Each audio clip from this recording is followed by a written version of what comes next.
Pada awal tahun 2000-an ada drama yang ngehit banget di tanah air. Judulnya adalah Putri Wancu. Terkenal karena selain ceritanya bagus ya, pemainnya itu cakep-cakep semua. Salah satu yang cakep adalah Selir Syang. Selir Syang digambarkan dia itu wanita muslim yang wangi dan pandai menari. Kalau Putri Wancu itu pure fiktif ya, pure karangannya Chong Yao, tidak pernah ada di dunia ini. Beda sama Selir Syang. Selir Syang ini beneran ada sejarahnya. Sejarahnya kayak gimana ya? Tajani Hao, namaku Intan, selamat datang di channel aku Dynasty. Kalau teman-teman suka sama kaos yang Intan pakai, minggu ini sudah close PO ya, nggak sampai minggu ini sudah close PO. Minggu ini sudah tak berangkatkan semua sebelum libur Lebaran. New release gambar Confucius. Kenapa kok bawa papan 8x3 sama dengan 23? Ini ada ceritanya. Ini nih, linknya ada di sini. Di deskripsi juga sudah Intan taruh. Selain gambar Confucius, juga ada gambar tokoh-tokoh Tiongkok lainnya.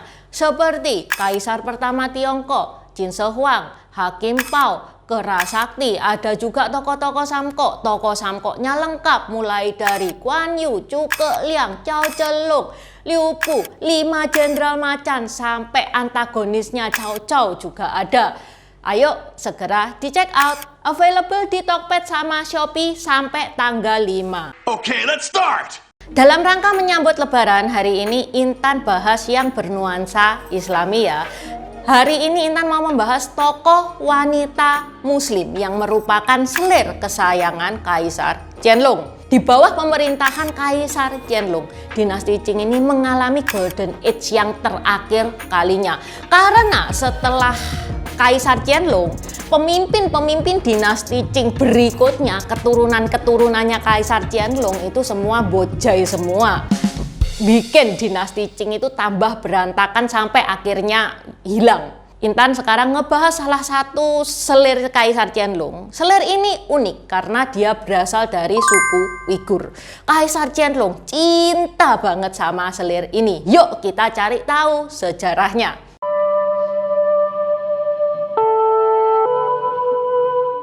Seperti yang Intan bilang di awal, Selir Syang ini pernah ada, pernah hidup, dan ada bukti sejarahnya. Bukti sejarahnya itu apa? Yang pertama, Intan pernah ngebahas Yuan Mingyuan, tempat kaisar bersantai. Bagus banget bangunannya, tapi sudah hancur karena dirusak oleh Inggris dan Prancis. Intan pernah bahas ya, linknya ada di pojok kiri atas, di deskripsi juga sudah Intan taruh. Nah, di puing-puing bangunannya itu ada masjid sebutannya Fang Wai Quan. Masjid ini bagus banget sebelum dihancurin sama Inggris dan Perancis. Sekarang kenapa kok Kaisar Qianlong ngebikin masjid ya untuk sembahyang Selir Syang itu? Dari 40 istri dari Kaisar Qianlong, cuman satu Selir Syang doang yang beragama Islam. Sampai dibuatin masjid sebegitu indahnya.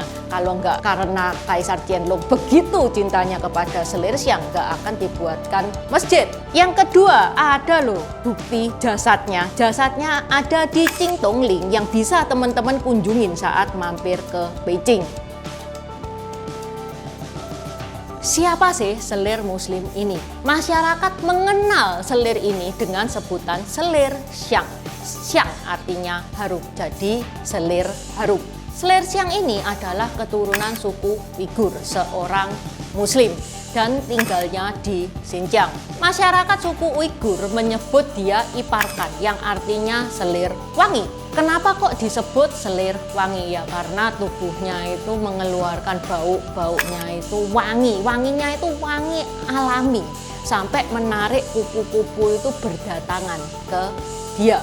Ayahnya adalah Ha Calai, yang merupakan keluarga bangsawan dari suku Hui. Pada bulan kelima tahun 20 masa pemerintahan Kaisar Qianlong, pasukan dari dinasti Qing itu menyerbu wilayah Li. Li itu adalah sebuah daerah yang berada di Xinjiang bagian barat. Dan pasukan dinasti Qing berhasil meredam pemberontakan Koja. 2 tahun kemudian ada tokoh namanya adalah Hojamu Kojam. dia berhasil membunuh wakil panglima dinasti Qing, dan Hojamukojem ini mendirikan kekuasaan di selatan Xinjiang.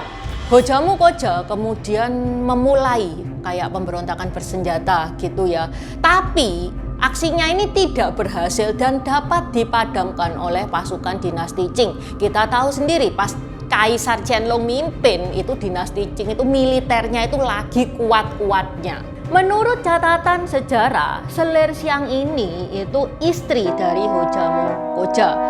Sebagai salah satu wanita dari pihak yang kalah dalam peperangan, Selir Xiang ini dikirim ke Beijing untuk menjadi selir dari Kaisar Qianlong. Selir Xiang masuk ke istana pada saat usianya itu 26 tahun. 2 tahun kemudian dia sudah mendapatkan gelar, yaitu gelar Rong. Makanya di istana dia dipanggil sebagai Rong Fei alias Selir Rong. Pada masa pemerintahan ke-30 Kaisar Qianlong, pada saat itu Selir Xiang itu usianya 31 tahun ya, itu terlihat bahwa Kaisar Qianlong itu ngajak Selir Xiang itu pergi ke selatan. Pada tahun ke-33 masa pemerintahan Kaisar Qianlong, pada saat itu Selir Xiang usianya 34 tahun. Kaisar Qianlong mengangkat Selir Xiang ini menjadi permaisuri yang dikenal dengan Permaisuri Rong. Permaisuri Rong meninggal pada usia 54 tahun. Dari 40 istri Kaisar Qianlong, cuman ada satu istrinya yang muslim, ya Selir Xiang ini alias Iparkan alias Selir Rong alias Permaisuri Rong. Ya teman-teman jangan bingung ya, itu namanya satu orang. Ya gini, kalau sudah masuk keluarga kerajaan, nama orang satu RT itu diborong semua. Malah masyarakat itu mengenal dia dengan julukan Xiang Fei alias Selir Xiang. Bahasa Indonesianya Selir Harum. Menurut penelitian, Selir Xiang ini pertama kali itu muncul dalam syair-syair bebas Xinjiang yang ditulis oleh Xiao Xiong pada tahun ke-18 masa pemerintahan Kaisar Wangsu. Kalimatnya kayak gini. Xiang Niang, perempuan Kasgar pada zaman Qianlong, lahir dengan luar biasa. Tubuhnya beraroma wangi, sifatnya tulus karena rindu kepada ibunya. Dia menghilang dari keluarganya. Kenapa toh Selir Xiang ini tubuhnya kok mengeluarkan aroma wangi? Setiap orang itu punya aroma khas ya yang keluar dari tubuhnya masing-masing. Setiap orang itu mengeluarkan aroma melalui kelenjar keringat dan kelenjar minyak kulit. Yang mana aroma tersebut itu ada yang kuat, ada yang ringan. Mungkin Selir Xiang ini kebagian hoki, dia dapat aroma yang kuat, aromanya wangi pula. Itu yang pertama. Yang kedua, Selir Xiang ini kan lahir ceprot sudah kaya nih ya, putri bangsawan. Beda dong sama wanita yang lapangan. Siapa tahu dia juga rutin mandi susu, mandi bunga, sabun mandinya juga aromanya berbeda. Kan sabun mandi mahal sama murah juga beda ya aromanya. Pakai krim-krim ini itu. Lah kita kan tidak tahu wanginya Selir Xiang itu benar-benar wangi alami dari tubuh atau karena dibantu dengan krim-krim dan sejenisnya. Kematian Selir Xiang ini ada dua versi. Ada yang bilang bahwa Selir Xiang ini meninggal karena sakit. Setelah Selir Xiang meninggal, Kaisar Qianlong itu sedih banget dan kepingin memakamkan Selir Xiang itu di tanah leluhurnya. Tapi ya ndak dibolehin sama keluarga kerajaan. Gimana Selir Xiang itu anggota keluarga, ya harus dimakamkan di makam kerajaan. Terus Kaisar Qianlong itu mengide, dia memerintahkan pengrajin yang handal untuk ngebikin replikanya Selir Xiang. Dibikin sama persis tinggi tubuhnya, wajahnya, terus tubuhnya itu dibalut sama kain putih, jadi cuman tinggal kelihatan wajahnya gitu doang ya. Terus dikirim ke tanah leluhurnya Selir Xiang, yang mana Kaisar Qianlong ini berhasil mengelabuhi seluruh keluarga Selir Xiang. Keluarga Selersyang itu memeriksa jenazahnya Selersyang. Oh, oke, dikonfirmasi benar. Kemudian dimakamkan di pemakaman tanah leluhur mereka. Itu jenazah yang palsu ya. Kalau yang asli dia dikuburkan di Cingtungling itu. Yang replikanya yang terbuat dari kayu cendana yaitu yang dimakamkan di makam leluhur. Itu tadi versi yang pertama ya, Selersyang meninggal karena sakit. Versi yang kedua ini lebih ngeri. Selersyang dihukum mati oleh Ibu Suri. Kenapa kok sampai dieksekusi sama Ibu Suri? Karena Selersyang ini terkenal nggak nurut sama Kaisar Qianlong. Bukti nggak nurutnya itu apa? Ditidurin saja, dia nggak mau. Padahal lah wong dia itu selir loh, masa nggak mau ditidurin sama Kaisar? Pernah pada suatu hari Kaisar Qianlong ini memaksakan hasratnya ya kepada Selersyang. Selersyang ini sampai ngeluarin belati dan melukai tangan Kaisar Qianlong. Pada zaman itu jangankan melukai tangan sampai berdarah ya, bikin tangan Kaisar gosong aja kepala bisa hilang. Tapi Kaisar Qianlong itu tidak menghukum Selersyang sama sekali.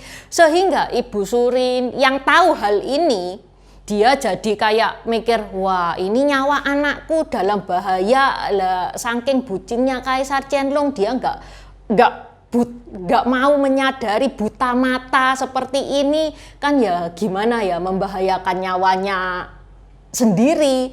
Akhirnya pas Kaisar Qianlong itu pergi entah kemana, dipanggillah Selersyang ini oleh Ibu Suri. Selersyang menghadap Ibu Suri. Ibu Suri itu tanya ke Selersyang, kamu ini maunya apa toh? Dijawab sama Selersyang, aku pengen meninggalkan dunia ini.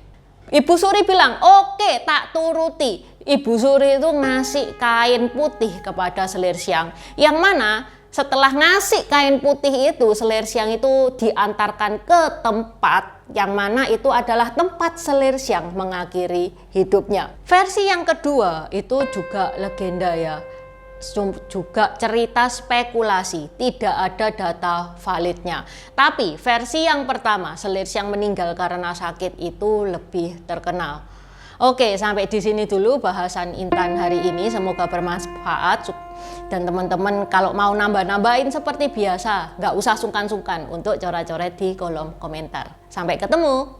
Buat subscriber baru, selamat datang. Terima kasih sudah menonton videonya Intan sampai habis. Intan sarankan buat teman-teman yang baru bergabung untuk nonton videonya Intan tentang pergantian dari dinasti ke dinasti. Ini nih videonya.